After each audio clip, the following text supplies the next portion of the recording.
All right, I think we'll go ahead and get started. It is 12:15. I will tell you, just to lower expectations, I finished working on the speech 8 minutes ago. It's been a busy weekend, let's just say. Good afternoon, and thanks for joining us today for the State of the University address. During the presentation, there will be 3 opportunities for interaction. First, at the conclusion of my talk, which I hope will be in about 20 minutes, we will take any questions or comments on the new long-range plan and what our focus will be for the year, because that's the main topic of my talk. Then at the conclusion of Frank's presentation, he will take any questions on any academic issue connected to the long-range plan, because that's the focus of his talk.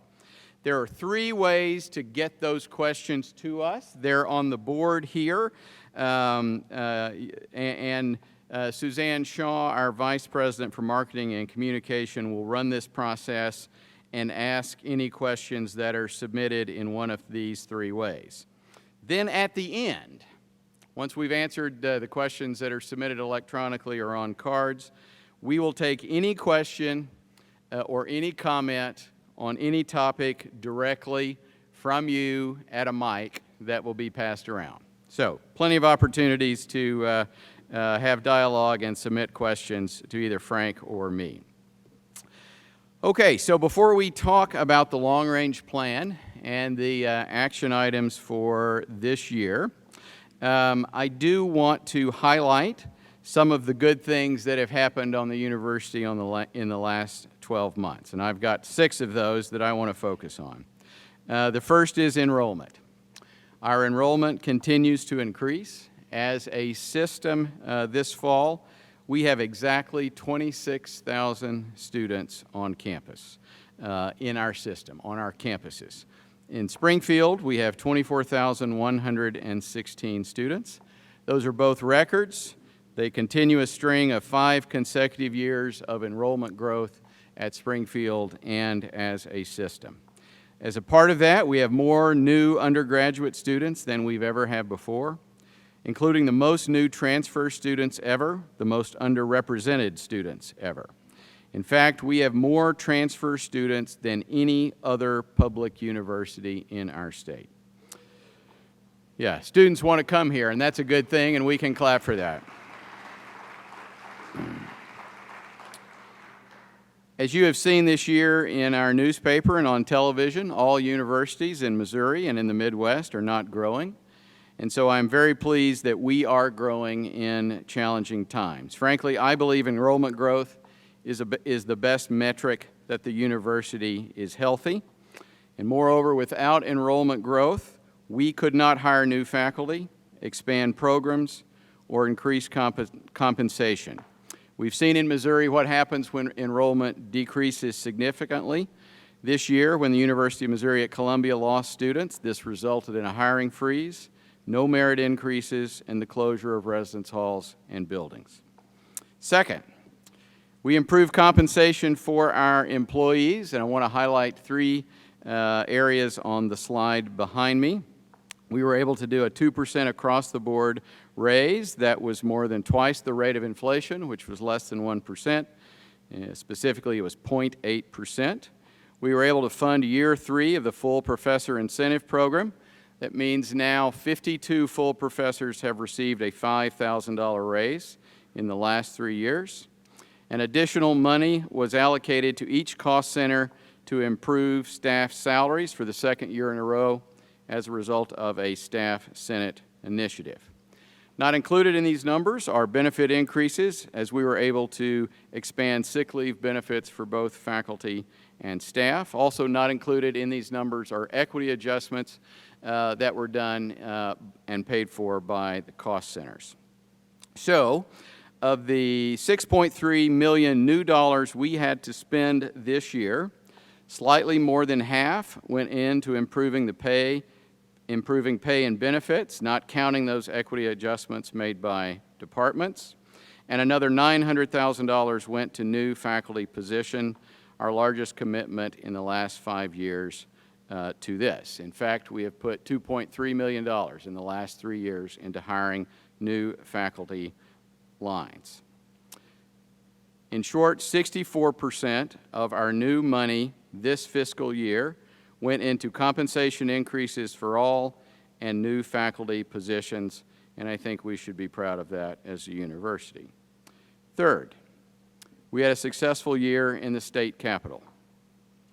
In contrast to states of Kansas, Oklahoma, and Illinois, which decreased funding for state higher education, our General Assembly passed a budget signed by the governor that gave us a 4.5% increase in state appropriations.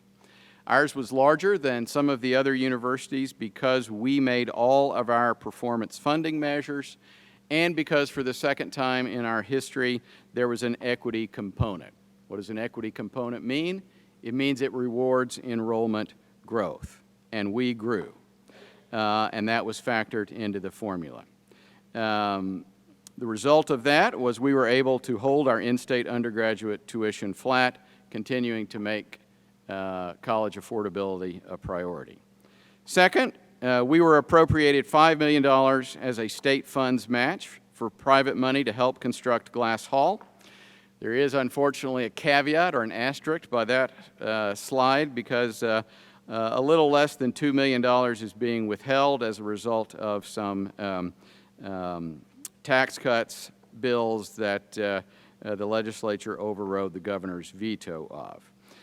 I would tell you this will not alter our timeline on completion. We will work to have the money released and or fill in with private funds to get that project done on time. And then finally, we received $1 million of ongoing money to begin a new mechanical engineering program with Missouri S&T. Likewise, they received the same appropriation. We hope to begin recruiting students for fall of 17. Finally, not on the chart, but also important, no campus conceal and carry legislation passed.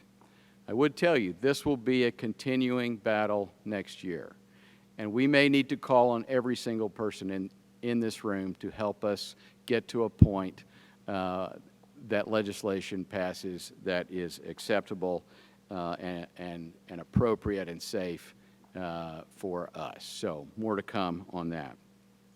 Fourth, we were successful in raising external funds, bringing in over $18 million for the third straight year in gifts, and we brought in almost $25 million in grants and contracts for by far the biggest year ever in this revenue category, $43 million between these two components. That's almost real money.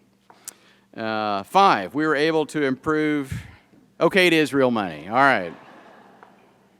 5, we continue to improve our physical plant by beginning the renovation and expansion of Glass Hall, by adding a storm shelter at Sun Villa, expanding the chilled water loop, among a host of other renovation projects.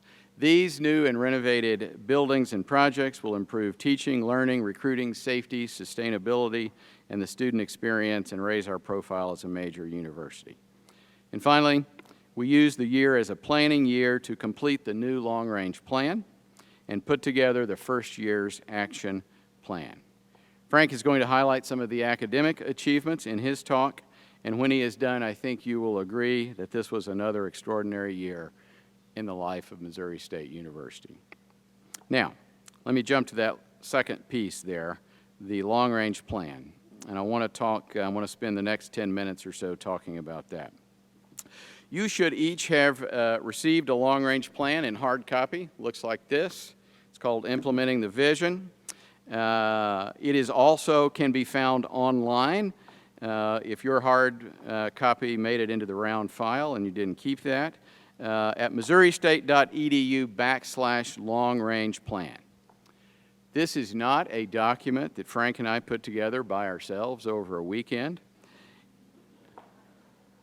I know people believe that, but it's not. This is the culmination, I hope you know this, this is the culmination of the work of hundreds of people over 2 years. The first year, you'll remember, was a visioning process where task forces of mostly faculty worked on 6 topics selected as critical to the future of the university by a steering committee composed again of mostly faculty. The 6 topics are on the slide behind me. They are academic profile, student experience, diversity and inclusion, globalization, infrastructure, and funding. In the second year, we took that report and that work, and using the same 6 categories and the same 6 vision statements each task force had put together, prepared this document and set our strategic priorities and university goals in each of the 6 categories.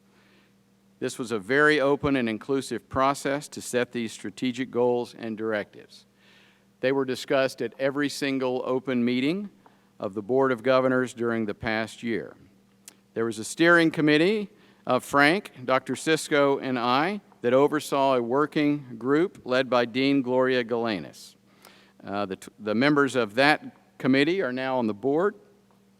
This group wrote the plan and made presentations to dozens of faculty, staff, and student groups, and sought feedback through those activities, plus a website, email, Inside Missouri State publications, and multiple town hall meetings. Our objective was to create a single document that almost everything we do should be connected to. Let me encourage you to read the plan. If you've already read the plan, read it again. It will be the foundation of what we will be working on for the next 5 years. When you do that, you will see that there is a lot of material here. And so a couple of questions may have jumped out at you. How do we achieve the goals set forth in the plan? What do we work on first? Because we know we can't work on everything at the same time. Let me tackle that second question first, because it's really answered by the action plan of 2016-17, which we have just finalized and which we shared with the campus community in my Clif Note of September 6th. Again, Administrative Council, Academic Leadership Council, and our board have all been involved in its preparation. And while we will work on parts of each of the 6 strategic areas during the year, our major focus this year, and frankly, likely to be our major focus in the next 3 to 4 years, will be on 2 subjects. First, increasing the number of graduates from our university, and second, improving the diversity and inclusion practices of our campus. Why this focus? I want to go through 7 reasons of how and why we ended up with this focus. The first is the 2 focuses are connected, as you will see when I share some data. Second, every unit can participate in these goals because everything counts on the graduation agenda. Undergraduate students, graduate students, certificates, everything will count. Every academic unit can participate. And every unit can work to improve its climate and culture and inclusiveness. Third, everything we do should promote student success. It's the primary stated objective of the long-range plan. And if we are not graduating our students from all backgrounds, we are not carrying out our mission. Fourth, the economy of our state and nation needs more college graduates. 2/3 of all new jobs now require post-secondary education, and most require at least a bachelor's degree. That's why our state and our nation have set goals that 60% of working-age adults have a post-secondary credential by 2025. We're in the 40 percentile range in Missouri. So all colleges and universities in our state are going to have to produce more graduates if we are going to have a chance of succeeding this goal and continuing to create economic prosperity. We are well positioned to do our part. Fifth, we have room for improvement. I'm going to share some university data with you here, and the first slide you'll see is on the number of our graduates. So these are, let me tell you what you're looking at first. These are fiscal year numbers. So, for example, fiscal year 16 would be those students who graduated in the summer and fall of 2015 and the spring of 2016. Okay? And what you'll see from these numbers is for the first, there are 5 years of data pictured on the slide, and for the first 4 years, we're essentially flat, right at about 4,400 or a little more. And then this last year, we were able to take a pretty significant jump of up 200. Frankly, we think as we offer more programs and more opportunities for certificates and work to improve graduation and retention rates, there is a lot of room for growth in the number of credentials, degrees, and certificates that people earn. The next slide takes a look at our graduation rates. And if you look at this slide, you'll see that really our graduation rate has not improved in the last 5 years. We're in that 52 to 55 percentile. Now, it's not horrible for a comprehensive university. It still puts us in the top third. And so under performance funding, we are getting sustained excellence for this award, but we're not moving the number. And if we're able to move this number, then the number of people that we are able to graduate will increase. I'm going to give you some subcategories of this, so we're going to come back to this in a moment so you can get into your mind we're in that 53 to 55 percentile graduation rate. The next slide shows the data on our first to second year retention rates. And we had been at about 75% for 7 or 8 years. And then a year ago, 2 falls ago, we were able to bump that up to 78%. We were really, through some specific targeted work, we were very interested to see what that number was going to be for this fall, and so that last number is fall 2016. So that was official a week ago, and we were able to hold the 78% and even bump it up to 79%.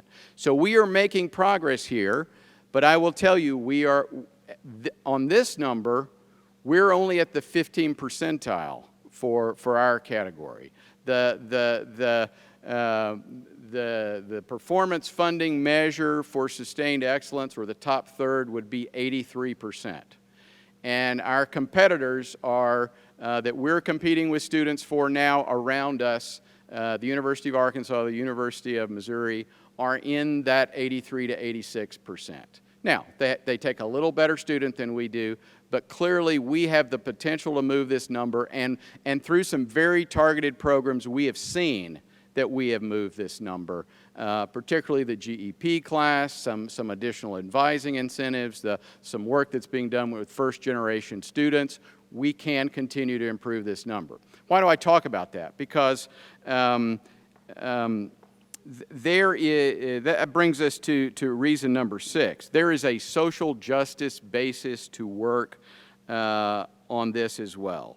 You know, if students come to us, particularly first-generation students, Pell-eligible students, underrepresented students, hoping to change their lives and the lives of their families for generations to come, and they go home without a degree, without the ability to get a college-level job, with debt, and without the ability to pay that debt off, not only have we not improved their lives, we may have made them worse.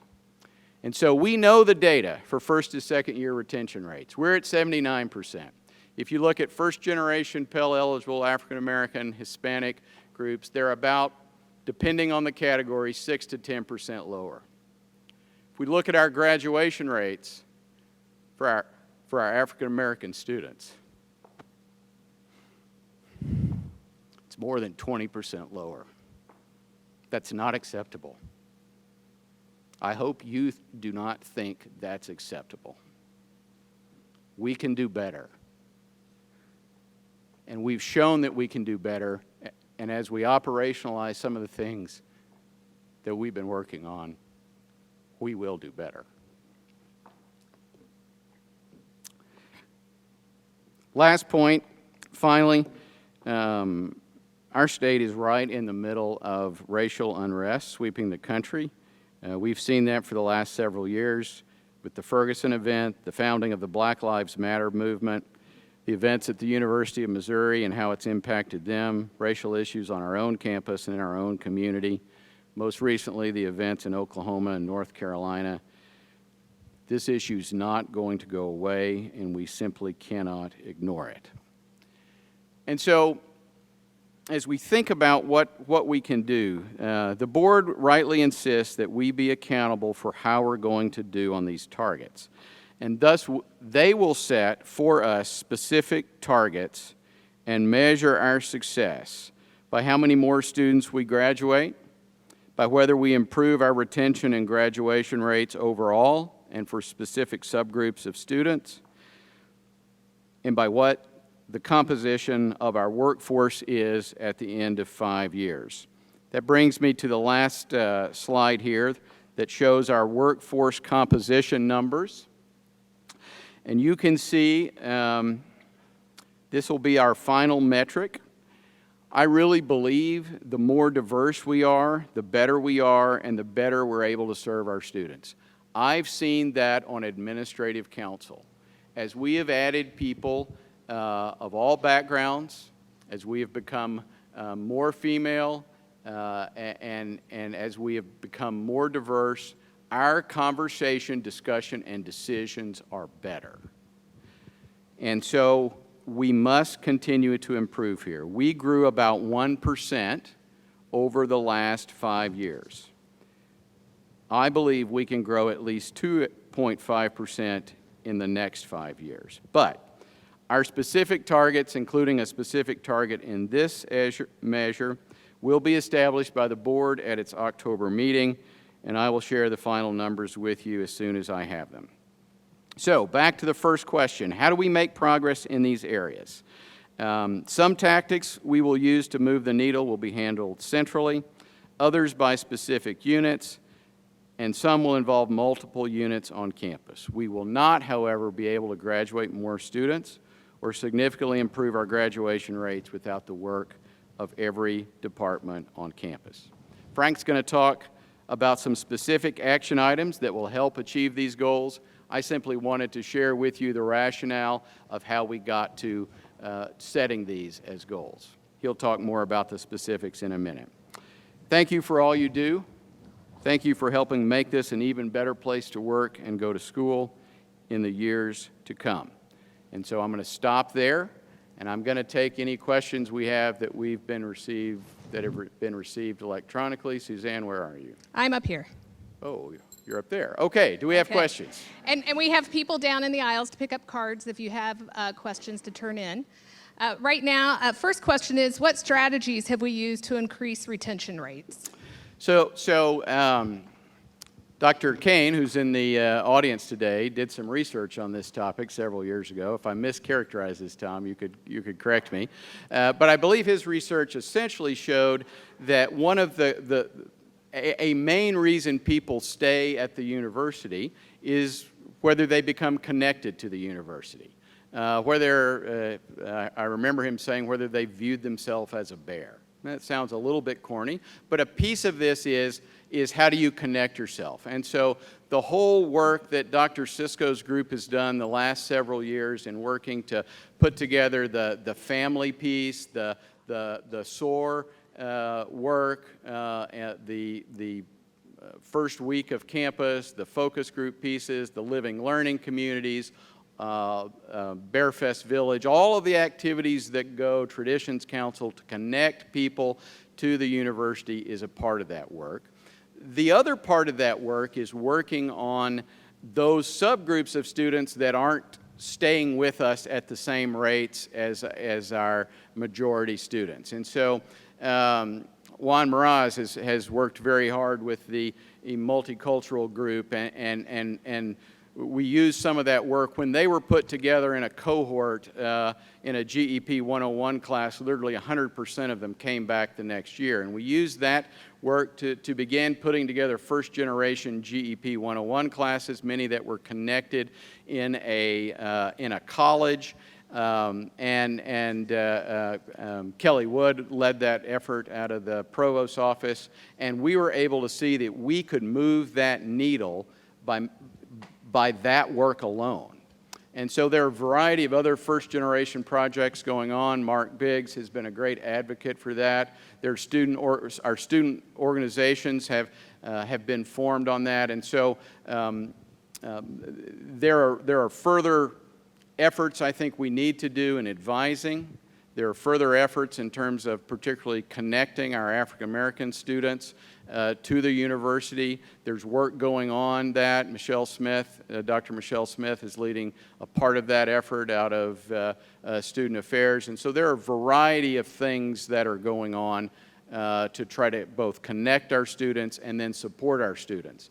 We're putting together a task force now to look at, are there financial ways that we can be supportive of students? And that's a broad-based group.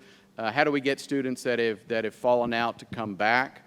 You know, for first-generation students, finding a $300 extra bill could be something that sends them home. How do we deal with that? Are there some small kind of scholarship or grant opportunities to deal with those problems? So there are a whole variety of things that are going on. The getting people to take 30 hours in a year is an important effort because that keeps them on track. You know, if it takes you 5 or 6 years to graduate, we lose some every year, and you're less likely to make it. And so there's a whole series of things that are going on, and many of those are set out in the long-range action plan, and Frank's going to talk about some of those in more detail here in a couple of minutes. That was kind of your 5 minutes. All right, very good. Frank, I'm going to turn it over to you. Thank you, Cliff. My portion of this State of the University is going to somewhat be divided into 3 sections. First section is what is the foundation we're going to bring into the current coming long-range plan of this year. Second, we know that with student success as the lead item in the plan, it's helpful and reflective to look at what are the things that we're already doing, a few of them, that make our students successful. And finally, in our action plan for going into the year and the years beyond, a few salient points. In all cases, what I have to say are just examples and not a complete litany of many things that both are good now and will be needed done in the future. What are the foundation blocks that we bring? It's not just 111 years of history of the university, but it's particularly the last few years, and what do we have?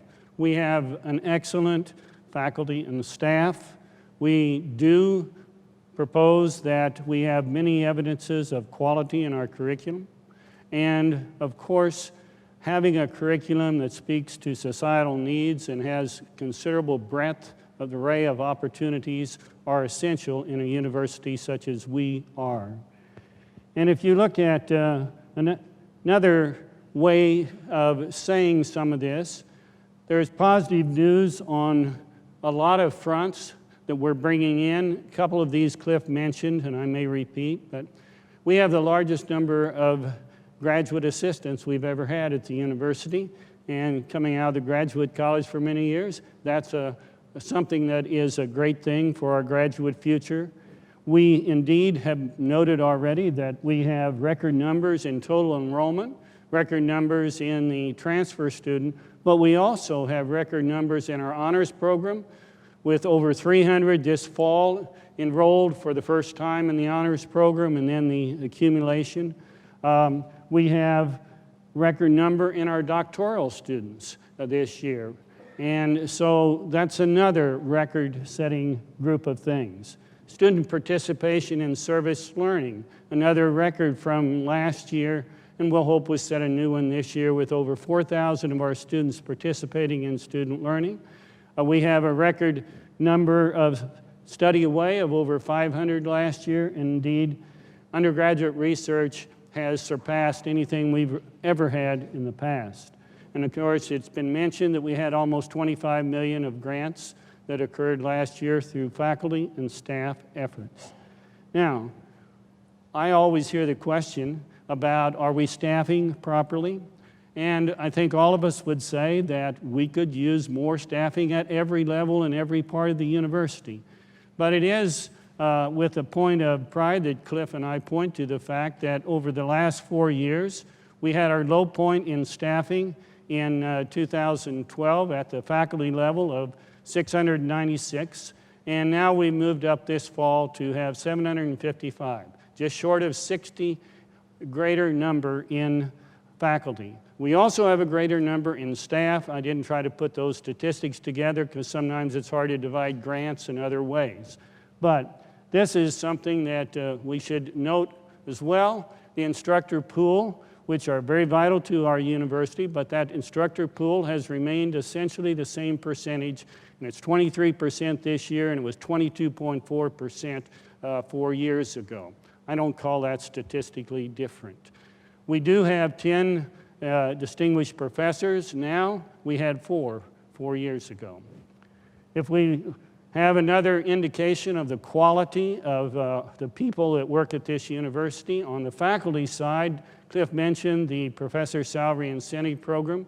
We added 12 people to that program, and I'd like to congratulate them publicly here. They have shown excellence in teaching, research, and service across the board. And of the 52 that we have given that recognition to, 49 of them still teach at Missouri State University. We started 4 years ago the Mind's Eye indication of snippets of research that would tell the general public what we do in our laboratories, in the field, in our creative arts. And this year, we have featured Alicia Mathis on the cover as a person who is doing great research in an endangered species and involving a lot of students. It's a very small salamander, but it's the second largest one, I'm told, of the salamanders, and it's a local species.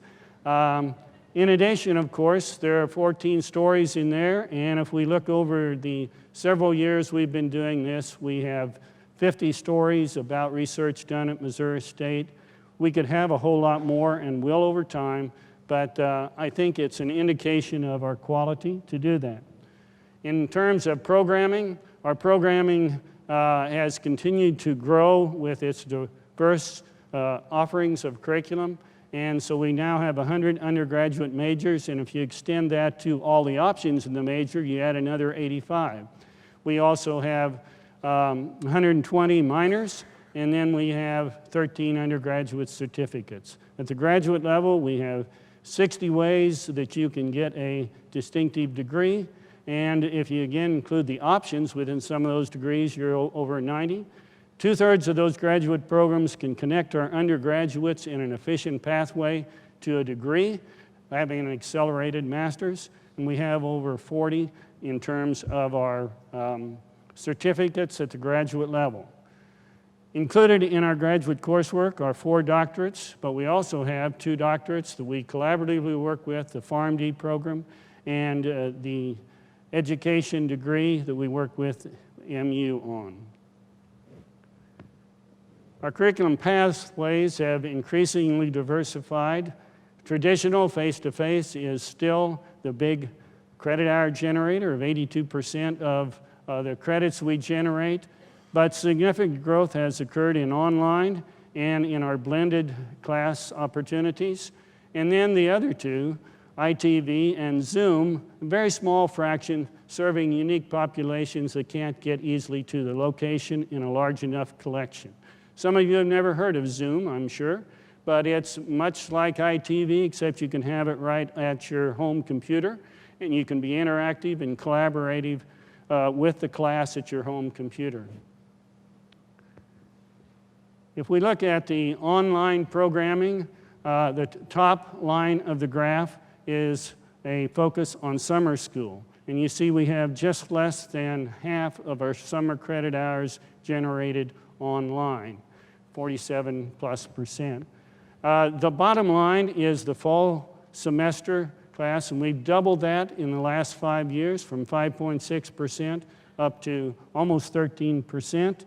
And then if you look at the one number that is a fiscal year, collection over the year, we are at just less than 15% of our credit hours generated online. Much of that is student choice. It's not demand in any case. If we think of the largest single thing that happened last year that brings us into a new long-range plan in a very positive way, is that we were accredited, continuing now with the Higher Learning Commission stamp of approval, and we met all criteria, all core components. Now, that doesn't mean they didn't make recommendations. That's a part of their job, and we listen to those recommendations. One of the recommendations fits exactly what we're doing in the plan, in the sense of we need to continually work on an inclusive, diverse community, and we are doing that. The second set of things, and I only put a few of the recommendations here, but in assessment, we do have some additional work to keep going on. One of the recommendations, and we have our General Education Committee looking at this, is that maybe we have too many student learning outcomes and we need to consolidate a bit to better assess what we're doing across the general education curriculum. And looking at the last point, skipping a little bit here, but our way we present the cost of going to school probably could be a little clearer at times, and that's not an easy challenge, but we'll work on it. Now, the second phase here, I want to talk about enhancing student success. And if you look at the kinds of things I mentioned here, what do we know that's most basic about student success? It's really how much we get them involved actively in the learning process. And there are many, many ways to do that. Certainly, we sometimes refer to experiential learning or personalized education. All of these things are mentioned in the long-range plan as important to this university, no matter what size we become.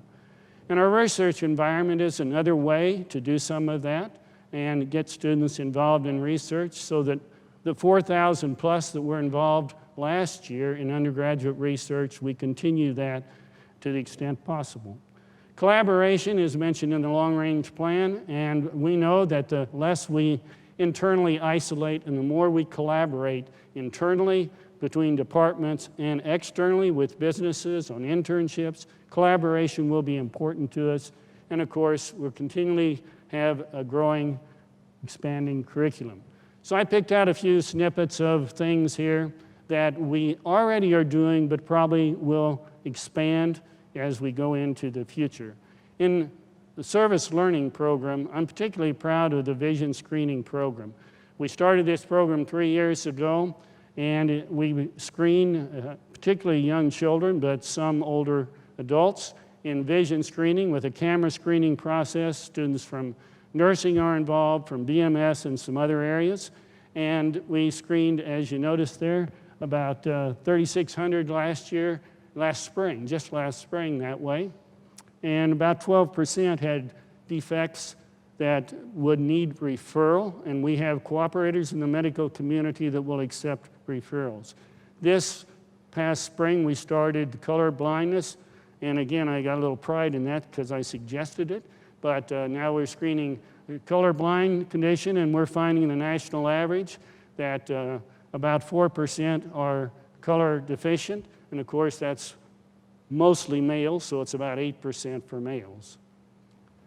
If we look at our business students, they're about ready, as soon as the hammering's finished, to open a success center, and that success center is going to have an increase in the learning processes, that hopefully they get more real-world type laboratory experiences. And so you see we have 5 areas there that they can gain that kind of experience in the process. And I'm not going to read them off, but you notice advertising and trading in there. Now, not only is that, but our business program students have been given great opportunities in their career advancement through having the career fair. Over 1,000 participated last week. And in that process, they've taken the time to give attention to giving education on interview process in advance, and to be sure they can dress appropriately. And so some have had business attire being purchased by the goodwill of the College of Business. If we look at the Teacher Academy, something started last year. The Teacher Academy placed 26 students in a school system for elementary education training. They had good supervision. They showed what they could do. They did well. And indeed, 90% in an elementary education, 90% were placed in jobs immediately upon getting out. This year, we have our second group in the Teacher Academy started. Giving voice comes from our theater department, where in the last couple of years, they've been using theater as a way to give expression to some of the issues in society that need attention and need education for everyone. And the troupe of people does interviewing, creates a script, and then puts on performances for many of our classes, for local businesses, and even at the national level. They recently were at a conference in San Diego. Collaborative research, I mentioned earlier, but a little more detail in the Department of Sociology and Anthropology, and also connected to media journalism and film. We have a project going on that gets students involved in interviewing, and as a part of the research, they're able to help develop the underrepresented history here of the African American community. The important point in all of these things I'm making is that we get students involved in things, and that will help students stay. Collaboration also is an emphasis here on the fact that we have brought in now, this is our second year, but last year 60 students came in from Ningxia, China. They would take our classes with our agriculture students, and I was at their closing award ceremony, not a degree, but it almost made you cry, and I can do that pretty easily at times, to see how beautifully they expressed the feelings for the program. And our students that are the native student in close proximity had that same feeling. We're in our second group of those students now. In terms of grant funding, the faculty in the College of Natural and Applied Science have been particularly focused on getting grants that help students get involved and help them then in their career fields. The first one I noted in this slide is simply that we have a grant that funded 21 students for $3,100 last year, and that will be repeated in another year. And they got a lot of mentoring. I'm sure it's going to advance them in their careers. They took physics and calculus, which all of you, of course, have taken. And it's a way to move forward in a specific niche area. The second grant mentioned is one in which we have 12 math students that are working closely in research areas and in creative work in the math field. Again, they got some funding. Not all the grants give funding, but they often give experiences. Overall, the CNAS faculty were the leaders in terms of their size of submitting 115 proposals, bringing in over 70 grants at over $3 million. Almost always, students are written into the grant process. We showcase our student research as well. And in the graduate college, they've been funding for several years now the graduate student research that leads to a publication in the way of a presentation or a publication. But over 80 students were given awards last year, and I know several of our departments add to the amount of money to help them get to make a presentation. At the interdisciplinary fair, there were 150 presentations, 50 of them orally. At the College of Health and Human Services fair, there were 80+ students that were involved in posters, and in CNAS, over 60 were involved in posters. Other things are going on, but these are examples. MSU Care was, I thought, one of the more significant things that we've done in a long time. So last year that opened in the mid-fall of the year, and MSU Care is really first and primarily about giving our students experiences. equally important maybe, but it is secondary, and that is helping those low-income people who need health care.